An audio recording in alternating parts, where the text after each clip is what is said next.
Detroit Lions. Monday Night Football. We're talking about the jet flying, limousine riding, kiss stealing, wheeling and dealing, son of a gun is in the 313. Baby, Ric Flair is going to tell you how it is. Woo! Tampa Bay better hold on tight because the Detroit Lions like to drive real fast. Aleem McNeil's back. The Big Mac is on the grill. Hutch is bringing the pressure, and Goss got that woo, that 313 swagger locked in. You can call Baker Mayfield the Rebel all you want, but come Monday night, he's stepping into Ford Field. When you ride with Dan Campbell, you riding in style. So put on your shades, button up that Honolulu blue suit, and remember one thing. To be the man, you gotta beat the man. Woo!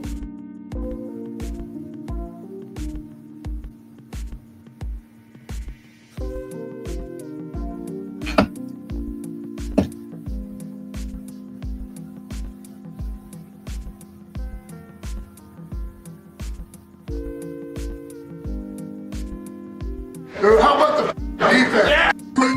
Dude, how about the defense? Yeah.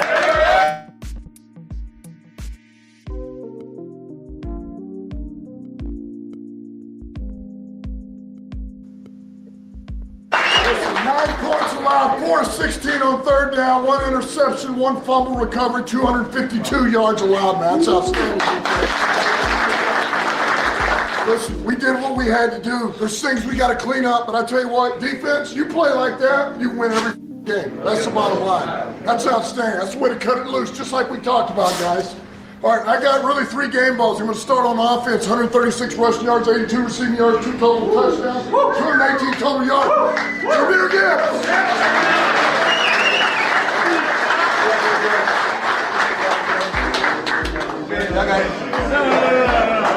All right, on defense, 8 total tackles, 1 sack, 1 quarterback hit, 2 TFLs, 1 pass defense, Jack Campbell. Well,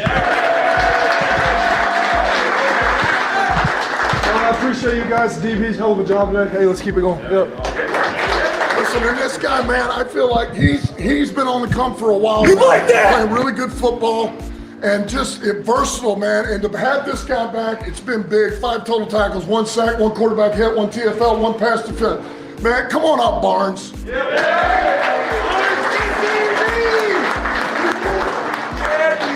It feels so good to be back, man. Bro, that was a long recovery for me, bro. To be back means a lot to me, man. I gotta, man, this really go to Shep, man. He didn't put us defense in a great position, bro. We go out and make plays, bro. I gotta get this to my defensive coordinator, man. Y'all already know, bro. I ain't without y'all, bro. Forever in the day, this league been about players, always will be about players. That's why it was an honor for me to take this job. Fellas, it's only the beginning. Do y'all see how good we can be? Yes, sir.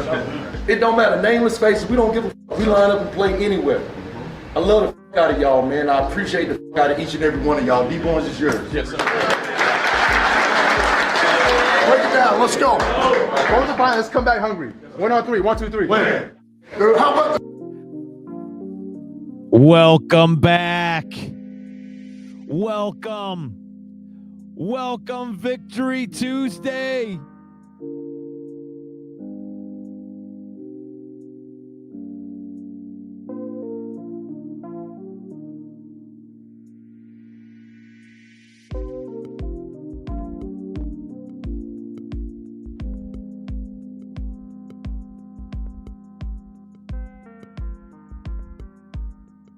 All right, now I got it. Welcome, Victory Tuesday on the Villain Report, where the coffee tastes better. The air feels lighter, and the NFC still belongs to the Detroit Lions. I am your host, the UDFA, the undrafted free agent of sports podcasting, the grinder, the unfiltered, the unapologetic voice of the 313. And the UDFAs won last night. The so-called experts said that we were too banged up, said that our secondary was held together with duct tape and prayers.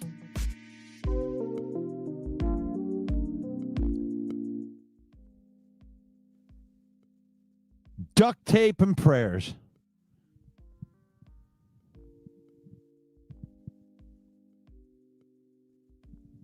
The secondary was held together with Amik Robertson punching out footballs like he's auditioning for fight night, and Arthur Maulet straight up stealing Otten's soul right before halftime, or Nick Whiteside, the local kid, locking down his side like it was Ford Field.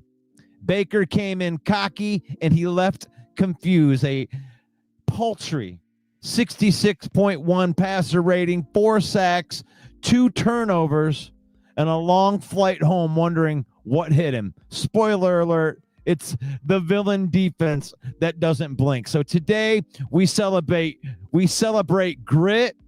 We celebrate the backups that became ball hawks, the pressure that became chaos, and the culture that Dan Campbell built brick by blue collar brick, because Detroit, we don't rebuild, we reload. And it's Victory Tuesday. Victory Tuesday, Villain Squad. Let's talk about the defense and how they really won this game for us. This episode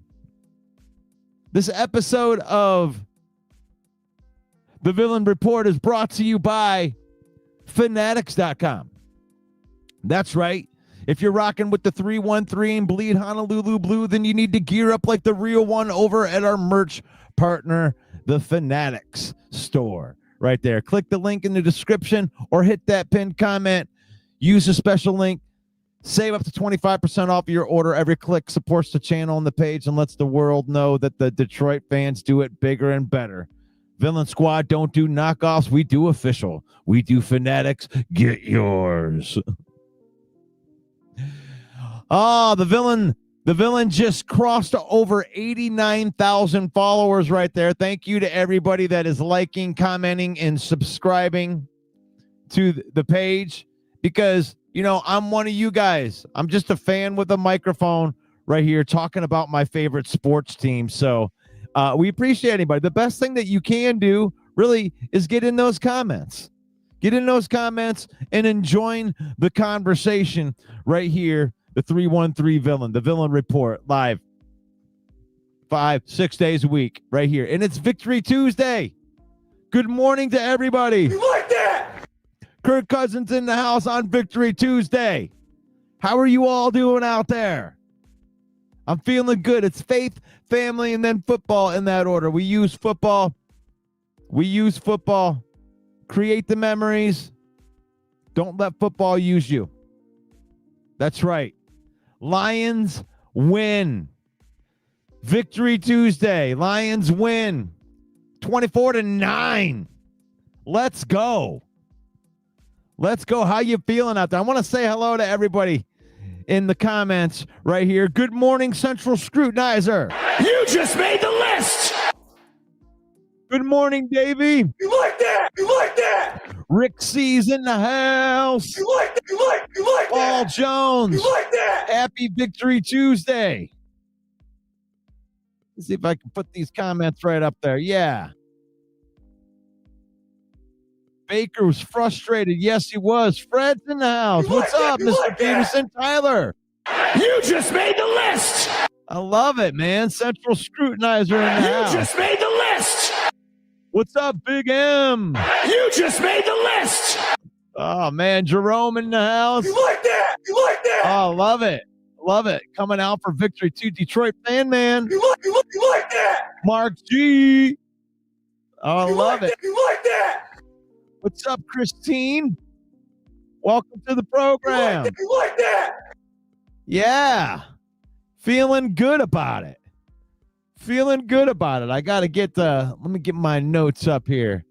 I got to get the notes from the game. And man, this was I mean, without even me trying to find notes, the UDFA shows out on this big victory. To me. Yeah, I mean, Nick Whiteside, 3 pass deflections. I mean, this was the best team in the NFL, right? And it's like, I know that somebody out there is going to say that it's not the best team in the NFL. And you know, let's make excuses of why the Lions' victory ain't all that great. It was a great victory. It was the best victory that came from the NFC North. And in second place in the NFC North, you give it to the Chicago Bears. See, the Chicago Bears took care of business just like the Lions took care of business, but the Lions did it against a better team. That's something that the Bears can't really help. But, wow. All I had to say is, wow.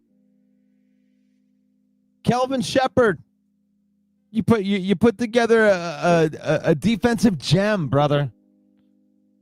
That felt great.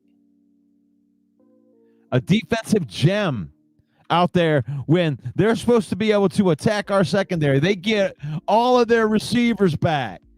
They had Otten. They had Mbuke. I mean, that should be easy pickings for the quarterback that's been playing better than any quarterback in Baker Mayfield. And, you know, it's one of those things that was in the back of my mind. Will that be the downfall? Would that be the downfall of the defenses, not having these named guys? You know, we sat down Kirby Joseph.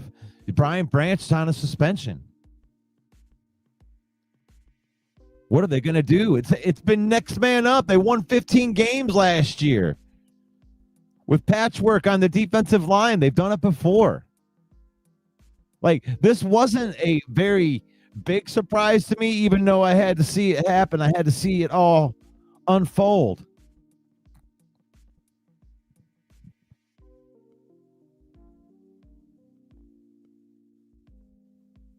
And I don't care. It's like, you know, our whole secondary was injured.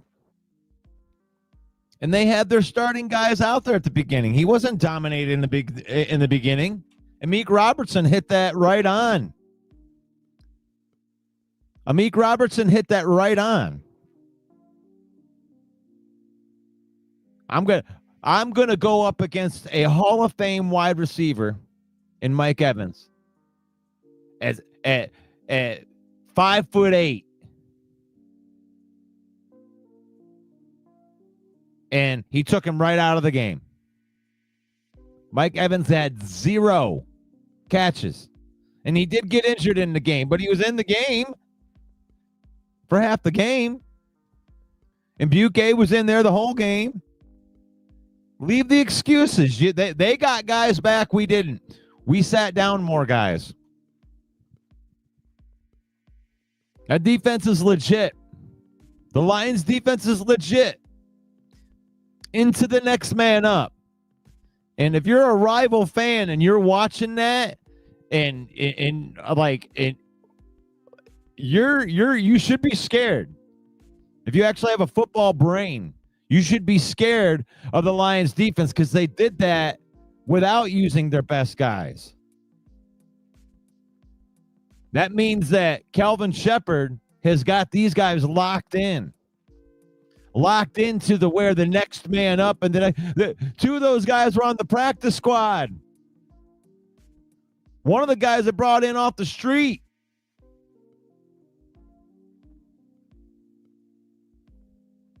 That should be scary to you. If it's not scary to you, you're too dumb. I'm sorry, you're dumb to football. Because if I see it happen on the other side, and there's something that, like, I look at Micah Parsons. Micah Parsons is a scary dude. That makes Green Bay's defense scary because he can wreck your game. He's the guy that can wreck your game.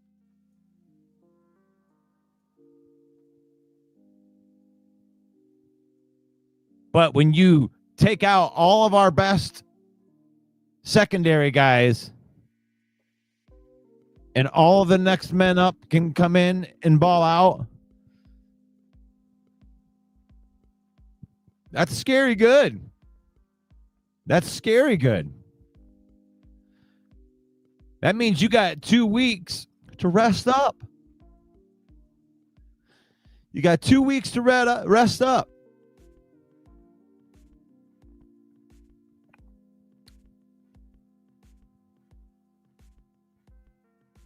So let's get into the critiques right here, I guess.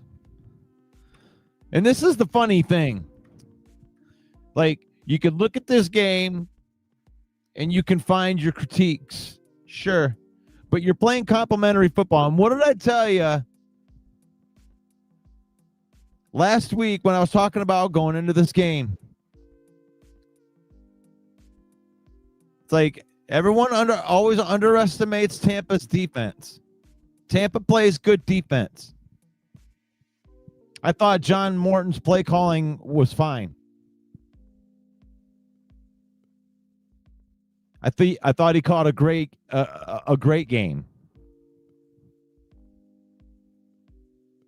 I mean, it was a couple of little things away from that game being blown wide open. You know, if Jared Goff throws puts a little bit of air underneath of that ball to Tesla, that was a 6. Tesla totally had that route won. He lightens up a little bit. He overthrew it a little bit. You know, I love the play calling. But there were certain things that Tampa Bay was doing you got to give them credit for. They were disguising blitzes. They were even going into sending 6. They sent 6 where you got those free runners in on Jared Goff. And that's what you do when you got tight ends like ours that love to release out and go out for passes. So Tampa Bay took a couple risks in that game, sending 6 guys, and it got home. No, but I told you guys, get ready for a gritty, grimy game. I knew Tampa's defense was going to be tough like that. Vita Vea is a beast, man. Nobody can really stop Vita Vea.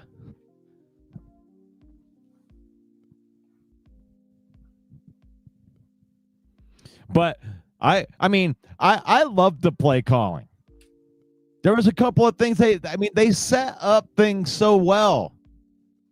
The Lions set up plays well. They knew that they had Tampa Bay sold out on stopping the run to the point where they're blitzing their cornerbacks off of the edge. And that Jahmyr Gibbs touchdown was all John Morton in the call. They set it up, man. They set up. They were trying to get those. They sent 2 defensive backs in on outside blitz, and they ran that shit right through the pipe, right up the middle. Totally left both of those defensive backs in the backfield, not in the play. And it was blocked well. They opened up the hole.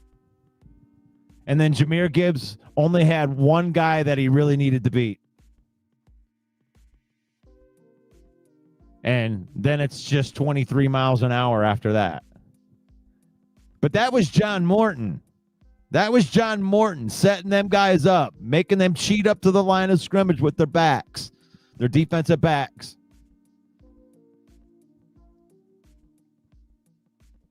They double walled off Vita Vea. Jahmyr Gibbs hit that hole and he was gone. That was totally set up by play calling.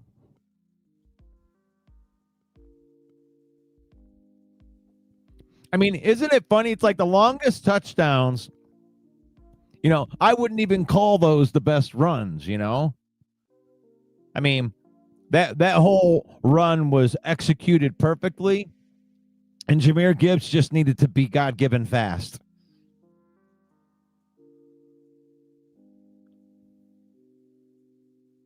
And I loved the game from that aspect.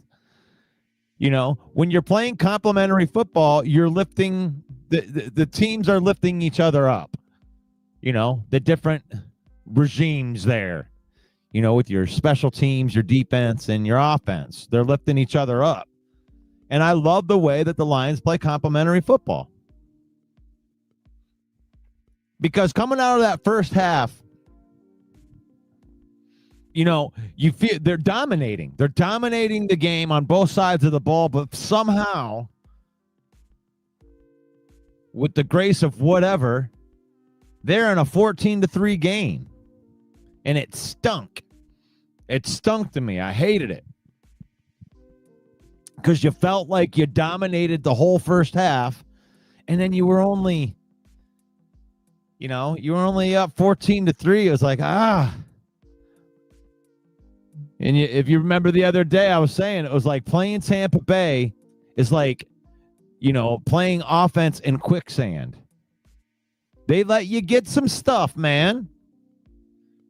You know, you're running the ball down. You're making some plays happen, and then you get down close, and they shut it down. They do that to everybody. So don't feel like that's any kind of thing against John Morton or play calling or anything like that. Yeah, Jared Goff made some mistake. It's a confusing defense. It's a good defense. You know, that interception on Goff where it looked like he threw it right to Dean, that was all like Dean was supposed to be into the flats. He snuck back. It was just a really good play by Dean because he knew we didn't have anybody in there in the flats, and he just kind of, you know, shifted to the back, kind of glided back there, all sneaky deaky like. He wasn't supposed to be there schematically. And Goff is a headsy quarterback, so he thought that was going to be an open space. So it's like you got to give Tampa Bay credit. But now I want to talk. I hate talking about these things. I'm going to go into the box score. I'm going to go into the box score next. Get your comments, questions, or concerns in here. What did you think of the game? Rick C says, where are all the Packer trolls talking about that first place position? Yeah, the paper champion Packers are in first place from a technical standpoint. We have more wins, but they have less losses. I mean, I don't know how it works, but the percentage is that the Packers are ahead of us right now. So I'll concede to that. They're the week 7 champions, whatever. They can keep it. They can keep it because the fact of the matter is they got to come to Ford Field against a motivated team that doesn't like losing 2 in a row. So, you know, good luck with that. Mark Orlando says speed kills.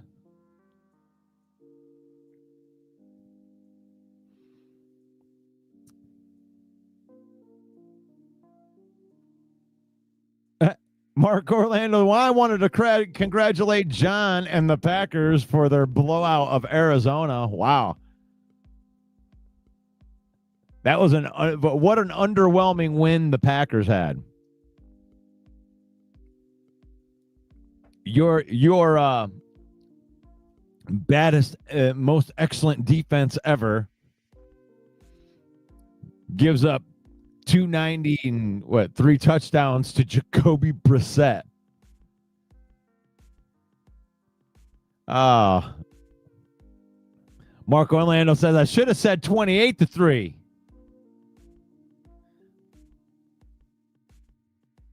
I hate ties. That's right.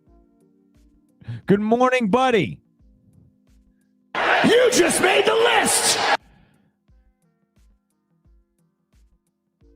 So the Lions, I mean, yeah, they really dominated this game. That was my biggest issue. And let me get this up in here for you. Get the big bat boy over here so I can see it. Yeah. So, I mean, you look at that, and just like if anybody looked at my prediction video I put out right before the game, the villain had predicted that we were going to maul them on the defensive line and the offensive line, and that we were going to get out to a lead, and then the defense was going to get the pin its ears back, because the style that we were playing really protected the back end. Other than, like, I mean, Amik Robertson was left on an island a little bit more, but the other secondary guys, they were protected a little bit more. They were put in positions to make good plays. So Baker Mayfield was 28 for 50. Dang. Struggling to get the 50%. They really just suffocated him. 228 yards. A touchdown or an interception. Rashid White, 10 carries for 38 yards. Their leading receiver was Cade Otton, their tight end. 0 catches for Mike Evans, and he played part of that game too. Only 4 catches for Mbuke. Tej Johnson looks like a nice piece for them. Sterling Shepard had 7 catches, but they were just basically just dump offs, because the Lions were getting that pressure the whole time. So you look on the Lions side, Jared Goff, once again, incredibly efficient. 20 for 29, 241 yards, a touchdown, and a bad interception.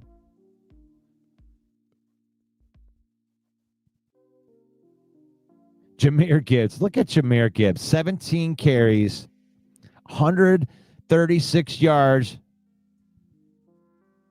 And then on the other side of that, he has 3 catches for 82 yards.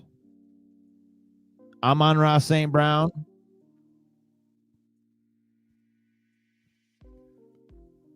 6 catches, 86 yards, and a TD. Awesome TD that he had.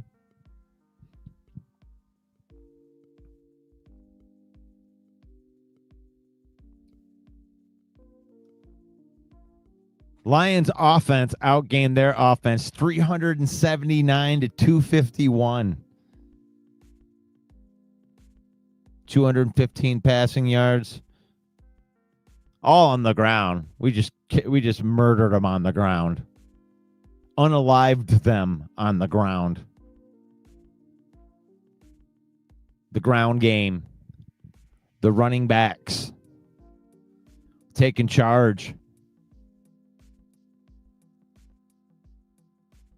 They tried to get the ball to David Montgomery. This was just this was definitely a Jahmyr Gibbs kind of day. Know what I'm saying?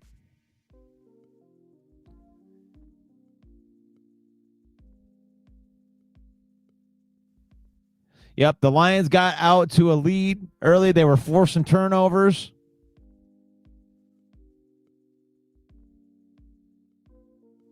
The defense is, you're not going to run against this Lions defense. That's what, and especially now that we're going to get into a healing part of the Lions season. We just get Aleem McNeil back. What a shot in the arm Aleem McNeil is.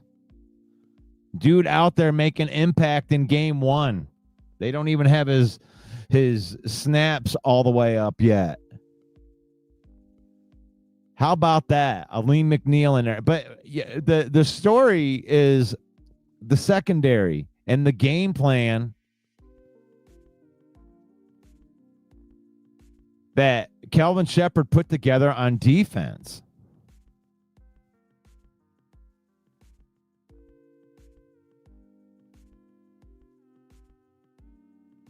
You know, you had Al-Quadin Muhammad with a sack. Tyrus Wheat had a sack and a half. Derrick Barnes had a sack. Jack Campbell had a sack.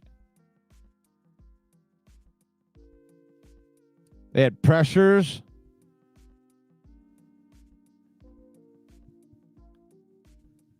They were forcing Baker Mayfield to get rid of the ball faster than he wanted to get rid of it. And then you get a lot of the inaccurate throws at the end. I mean, they beat up Baker all day long. They just beat him up. Hitting him right as he's throwing the ball. I mean, Baker is a warrior, man. That dude, he ain't going to give up. But the Big Mac is back, and he's making a difference right off the bat. You know, and where is John Dorn? Like I said, John Dorn goes into witness protection. He don't want to come on here and get this smoke on the Lions win, because what's he going to say? There's nothing that was a great win for this Lions team.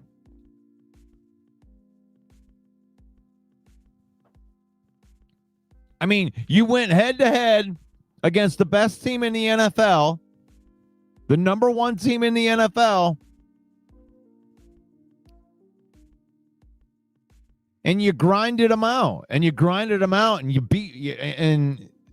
went out into the parking lot.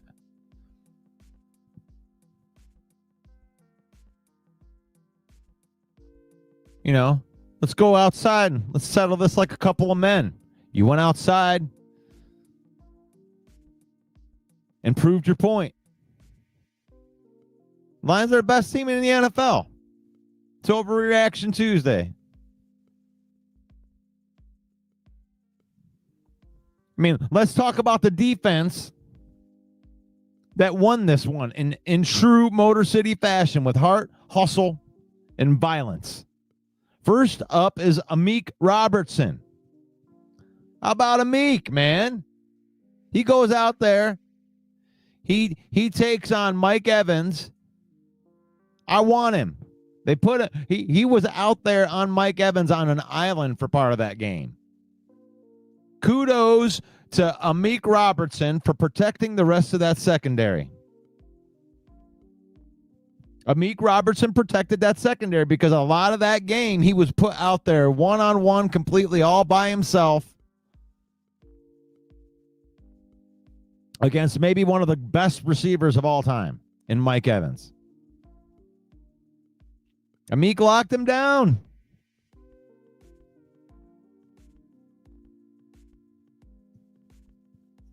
So then you have other players that just came in off the street. Arthur Maulet. Didn't even know who this guy was. I covered the damn team. They bring these guys in off their practice squads. Robbery. Arthur Maulet making a name for himself. Throwing that ball to K. and he grabbed that ball, ripped that thing right from him. What a great interception that was. Welcome to the NFL, Arthur Maulet. He's running a master class in robbery out there. Ripped the ball away from Kate Otten like a thief in broad daylight. That's villain football. Come on. Arthur who? Arthur Maulet.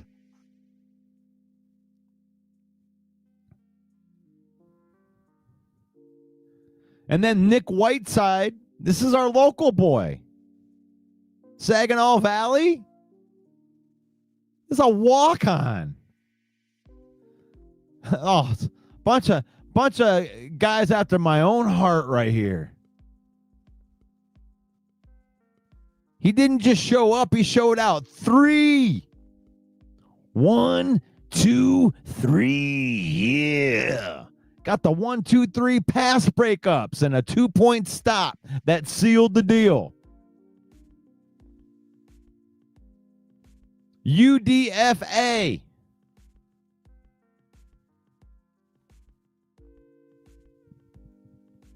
So here's the question for you, villains. If you're in the typing mood, tell me who your defensive dog of the game is. Who's the dog in the game? Who's the one that stood out the most to you? Because you can list off a bunch of people.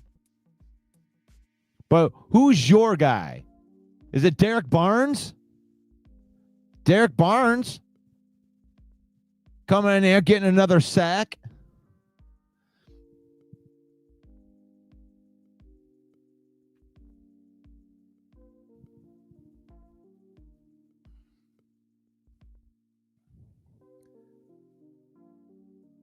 My defensive game ball. So the villain comes out.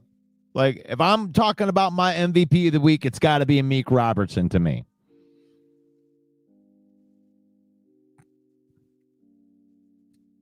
Beautiful punch out fumble. I mean, a little scrappy dog right there, man. A little pit bull. Right in there. Coming in a pow. Punching the ball out.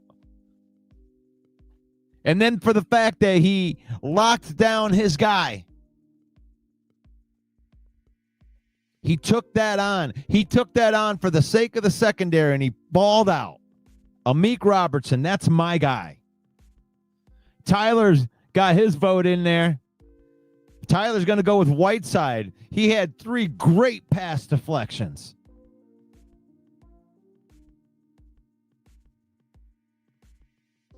You know, none bigger than that one right in the end zone. I mean, Mbuke has been catching touchdown passes all year long, man. That's what it's about. Coming in at the right time.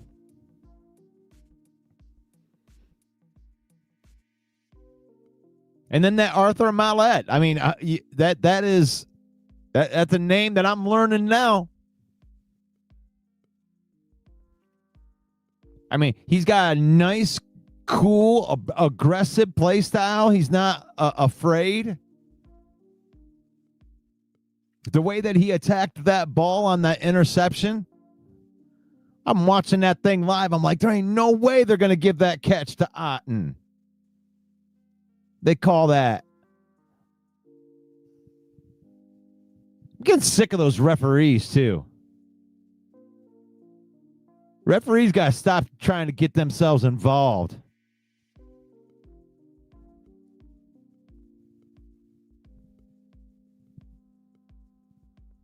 I mean, what's up with making these referee decisions that make things unreviewable? Well, we called it like this, so now it's not reviewable. So Dan Campbell has to get creative in the way that he challenges. Total. I loved it. Gosh. Good. What a great challenge. That was the best lost challenge that I've ever seen in my life. Dan Campbell challenged something on the field in order to make them have to see that he didn't make the line to gain. He wasn't allowed to challenge the line to gain, according to the referees. You can't challenge that. So what they wanted to do was say that he was down and he was able to reach the ball forward, and then there was a penalty that would move them 5 yards back. So it would be like first and 10 somehow they would keep the ball because that he got the first down. So Dan Campbell challenges that he even caught the ball. I guess that's what they were saying, that he challenged. But when they looked at it, the call comes in from New York, says you got to look at the spot on this ball. I don't think that you got the spot right. So technically, Dan Campbell lost the challenge, but as the result of the play, they didn't get the first down. And it was a turnover on downs. What a brilliant use of the challenge. And shame on the referees for making Dan Campbell have to be creative like that. The challenges are supposed to protect the game and make sure that the right thing happens. And y'all trying to throw in little monkey wrenches to that, to where you even want to challenge my process. Oh, you can't call that challenge because it was this way on the field in the first place. Oh, my God. Just get it right. Just get it right. Just go up in and look at it. Why did Dan Campbell have to challenge it in the first place? I thought that's what replay assistance was supposed to be for. Wow. I got to waste one of my challenges just to get it so you could do your job right. Ridiculous. And I feel like it's okay for me to complain about the referees after we won. We won the game. So I'm going to be critical on the referees now. Stop trying to weasel your way into the outcome of the game. Let these guys play. We want to watch the game. We want to watch the game, and we want the right outcomes to happen. So stop it. Stop making things unreviewable. So we can't look at that. It's like the evidence that gets thrown away in a court case. Well, you can't use that. It's inadmissible. Like, stop it. Care how you got the information. You got the information. Get it right. Just do it. Stop making it such a hard thing to just get the right call. Mitch says that ref you suck chant was loud. So I take it you were there, Mitch. That would be cool. Anybody out there that's listening to the sounds of the words that are coming out of my mouth that was at the game yesterday? Got to feel that energy? Mitch, you were there? Buddy says that's a great interception by Maulet.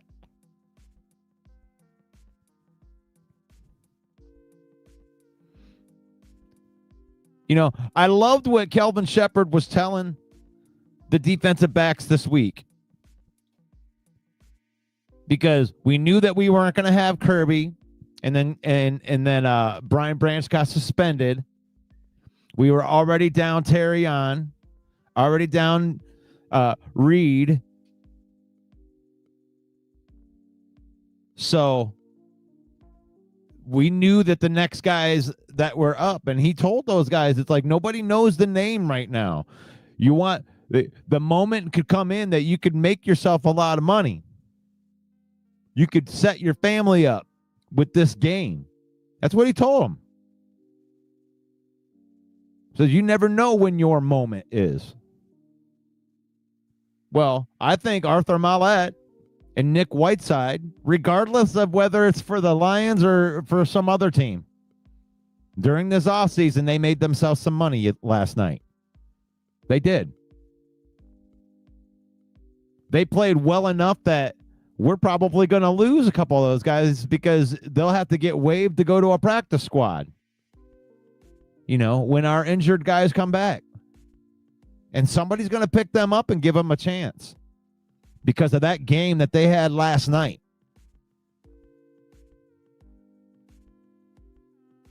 This was an undrafted free agent victory last night. And I love being able to say that. Grinding and working hard is always the best way out of any bad situation you're in. Keeping your nose to the grind, staying focused, making sure that you're executing your routines on a daily basis. That's why it's so impressive when guys come back from injuries early. That's discipline, man. That's discipline. I don't have that good a discipline yet. Maybe I won't. I don't know if I could have that kind of good discipline. The grind to make sure that you're doing the same type of thing every single day. God, that's so like inspiring to me. Because like Jeremy B, Jeremy B and I have a lot in common. We're the grinders. That's why I call myself the undrafted free agent. I'll keep grinding, keep getting better, little bit by little bit. I'm not always going to be the first choice, but it's the grinders. And you're right, man. Aleem was collapsing the pocket last night. They were getting pressure in the middle, and that's a different kind of pressure. So for all of the people that had that heavy opinion during the offseason about, oh, we need a pass rusher. Oh, we need a pass rusher or we're done. It's like, stop it. That's not the job of that person on the other side. You want to get sacks. Al-Quadin Muhammad is playing just fine over on that side, and Wheat. And he gets a sack for a trip, though. He did get a sack for that trip. But the undrafted free agents, the guys that got to come in that have been on the practice squad, they've been on every single practice. So I don't want people to think that these guys are unknown guys that have been working their tails off just as hard as the starters have been. You just don't know their names yet. Nick Whiteside has been on the practice squad since day one. I mean, he almost made the team in the first place. Matter of fact, I think he might have made the original 53. But I hadn't even heard of Maulet, Arthur Maulet. I said that it was the first time they're bringing these guys in. And now they got this Jamie Robinson from Florida State. And I remember doing a draft profile on him. And that was a guy that they wanted. They stole him from the Kansas City practice squad. So what last night's win told me with the defense told me that no matter what cornerbacks that come in that are going to play, they're going to be able to play well within this defense.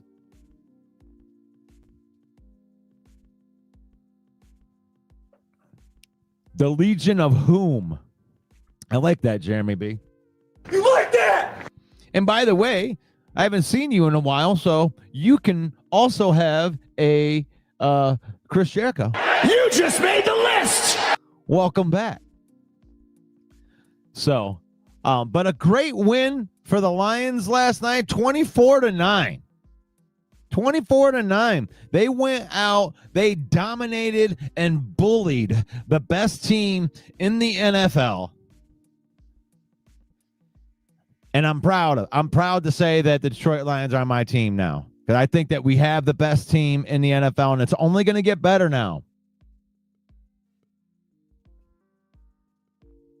But the schedule's getting harder.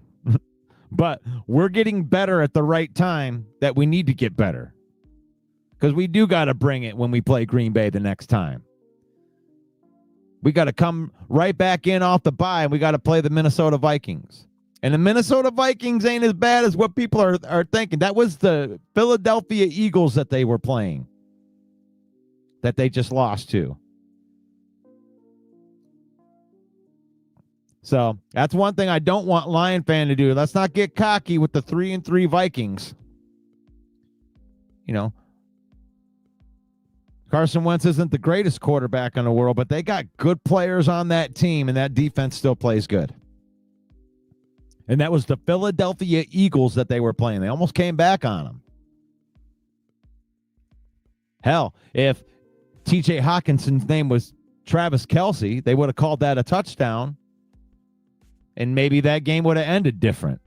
But his name's not Travis Kelce. That's only a catch if your name is Travis Kelce. So sorry. So sorry, Minnesota Vikings.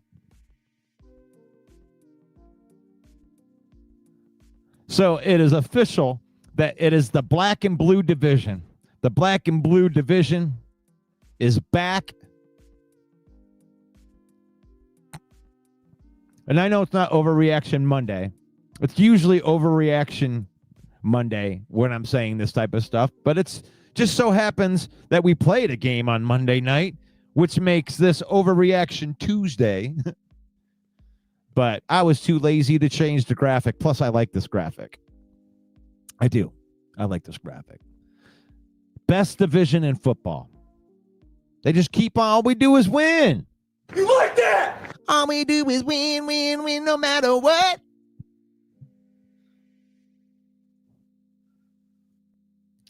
And what I'd like to have right now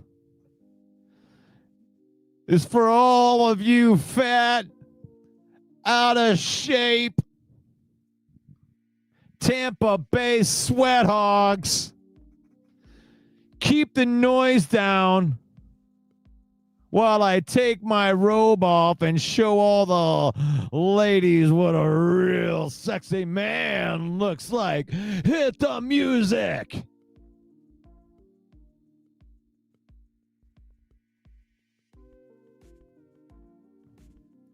Oh, yeah, that's right. The UDFA of Sports Podcasting, yeah. The Villain Squad, yeah. Macho Man went to the top of Ford Field, yeah. And dropped an elbow right into the heart of Baker Mayfield, yeah. That's right, dig it.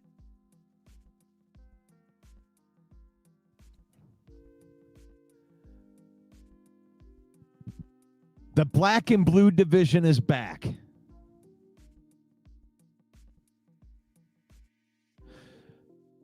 So, where was your prediction at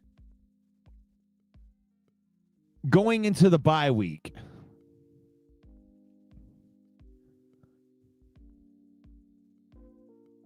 Going into the bye week, I believe that I had us at 8-1. No, not 8-1. Be 6-1. I had us at 6-1 because I did have us beating Kansas City.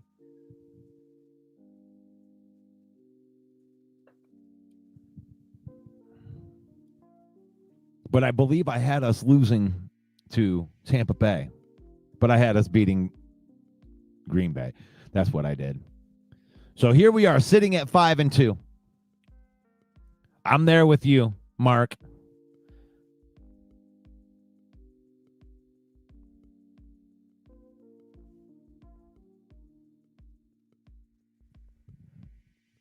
Because I expected, there's a couple of unexpected things that happened with the beginning. Like I thought that they wouldn't be slow coming out of the gate.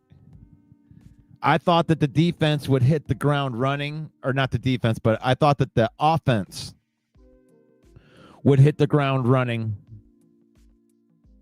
and defensively we would struggle. But it looks like it's the opposite of that. Well, for one, both of them, both the offense and the defense came out slow. And when I say slow, I mean, you look like in that Green Bay game, you had like offensive linemen running in the wrong direction. They were getting miscues all over. They had some things to clean up. They gave Green Bay that game. And it wasn't even close because we weren't ready in that game. And they got criticized for the way they played in that game. A lot of overreacting after 1 week, but it's still, you wanted to see them come out better than that. But then they immediately were able to make progress from week to week to week, and it's been getting better week to week to week to week. to now you got guys like Tate Ratledge and Tyleik Williams, where, you're coming on the back end after this bye week. You're really kind of a veteran now. The game had already slowed down for both of those guys, and now you're going to progressively get better towards the end of the season. And, as long as that upward trajectory keeps going up at a steady pace, this team's going to be very dangerous come the time for the playoffs. Now I want to start talking playoffs already, but we got 2 weeks. We got 2 weeks. We're going to have no football next week. So we can cast some visions towards the future a little bit right there. And coming back in that Minnesota game, we could have, we're most likely going to have Terrion Arnold back. We might even have DJ Reed back. Malcolm Rodriguez is coming back. Josh Pascal is coming back.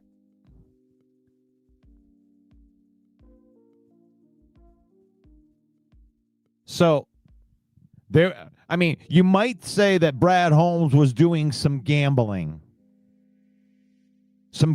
himself. Dan Campbell loves to be the aggressive gambler, but I also think that Brad Holmes does a little gambling too. And yes, Davenport may be coming back after the bye too.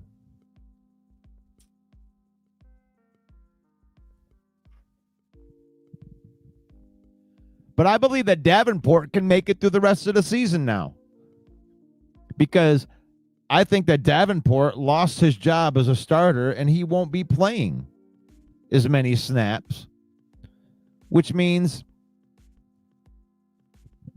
that he might not get injured.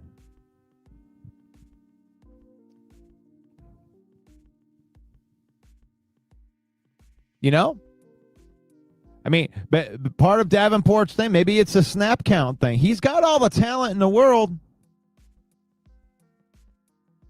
but maybe he'll make it through the rest of the season as a rotational piece behind Muhammad. Muhammad has earned his job. Josh Pascal is also going to make a difference.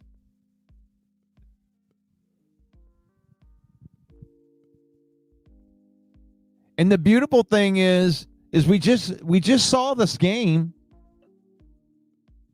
We just saw this game where we had all of these depth pieces like and Muhammad wasn't the starter. He's a depth piece. But now that the starters, the ones that we thought were going to be the starters, well, they got injured. And you have a bunch of guys that were on the back of your depth that have proven that they can be starters too. And then we're going to get our starters back. So we already know that our cornerback depth can play. If you need 1, 2, 3, 4 guys back, because we're getting our starters back. But Rock can come in and play. Amik can come in and play.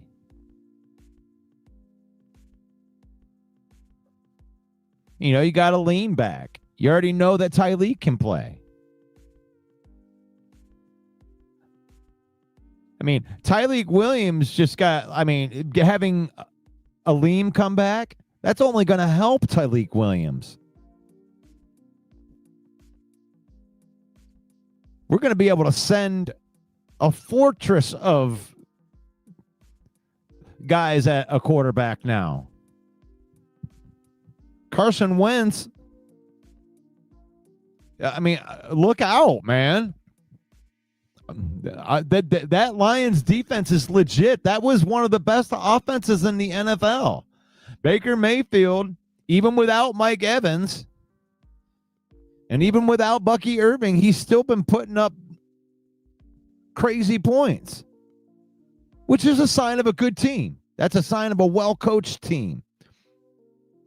When no matter who you got out there, you can function. Well, this happened to work in the Lions' favor because our depth at the cornerback position is way deeper than I thought. And I thought it was pretty deep to begin with. When I was thinking about Rakestraw, and having legitimate high-end guys. But now we're finding out that all these guys have been practicing on the practice squad. All of the backups. They've really bought into what Kelvin Shepard's been selling. They bought into that defense.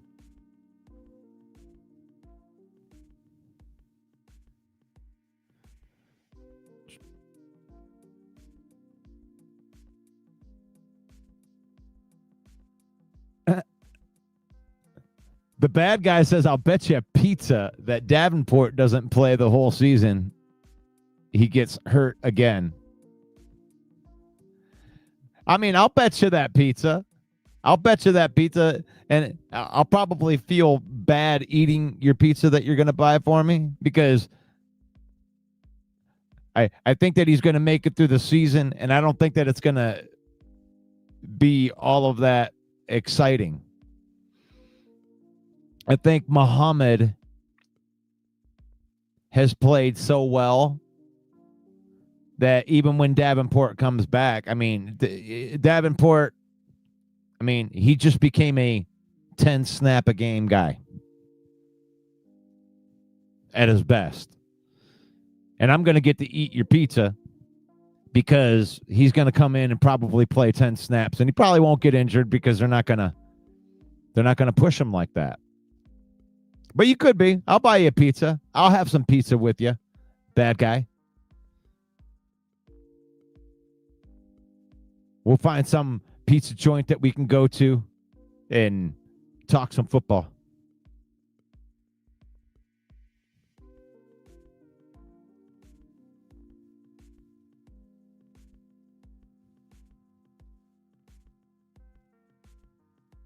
Mark Orlando says that Goff has the Flores game plan in his head. Yeah, and that's the main reason that I'm not worried about the Minnesota Vikings. Is like Goff totally owns that defense. And the thing it is like they send all kinds of these exotic blitzes. Like, you don't know what they're blitzing. You never know who they're going to send. And our offensive line is good enough that they can just pick it up. They'll send enough guys. And Goff is so smart that he'll see the 6 guys and he'll be able to get the hot read.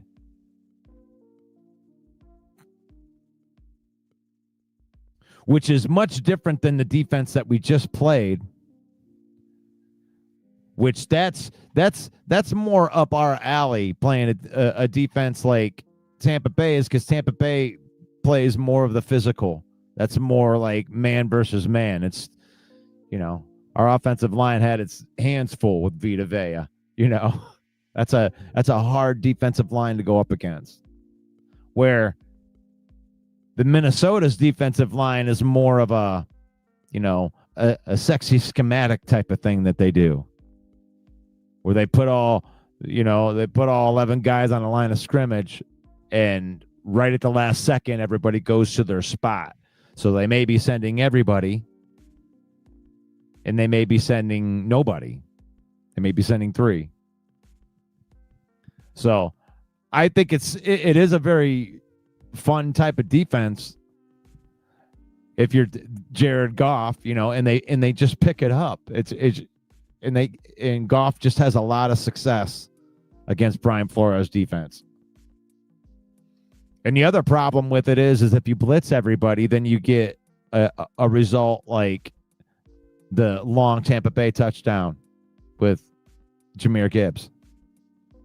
You know, if you blitz everybody, well, then those guys you blitzed are in the backfield when you just handed it off to the running back up. So you just took two of your guys right out of the play. So that's the chance that you take. And with the Lions, you don't know which one you're going to get.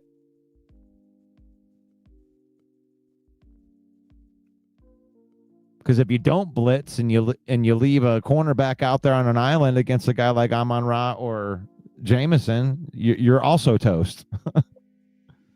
So this is why the Lions are the best team in the NFL right now. And I'm not afraid to say it.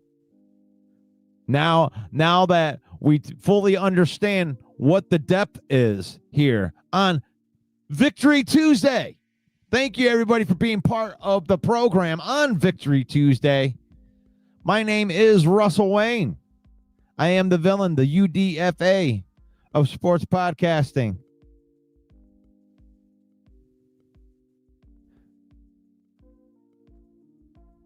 Thank you, everybody, for listening today. It is faith, family, and then football, in that order. We use football to create the memories and spend time with our family. Don't let football use you. Be a good loser.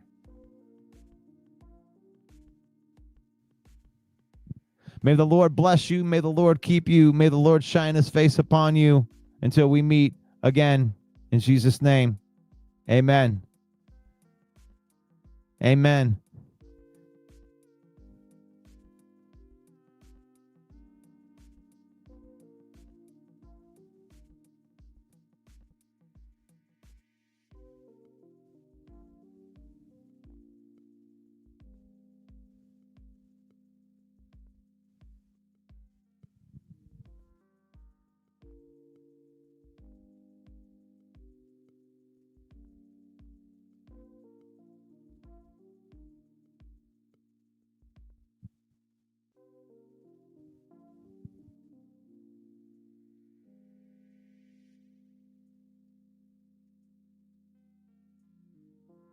Tonight's the night, see? Monday night under the lights. Two crews step into the same ring. You got your quarterback with the silver tongue, the other with the swagger and the scars. This ain't polite tea time. This is Detroit. This is Ford Field. This is where promises get collected. We don't talk about taking people out. We talk about taking advantages. Opponent walks in thinking they're on vacation. We remind them they're in our town. Just in case they get confused. That's like a little tap on a kneecap with a Louisville slugger. Makes them unconfused and seeing things much clearer. Because in Detroit, Buccaneers, we come to collect what's owed. Monday night, we cash in.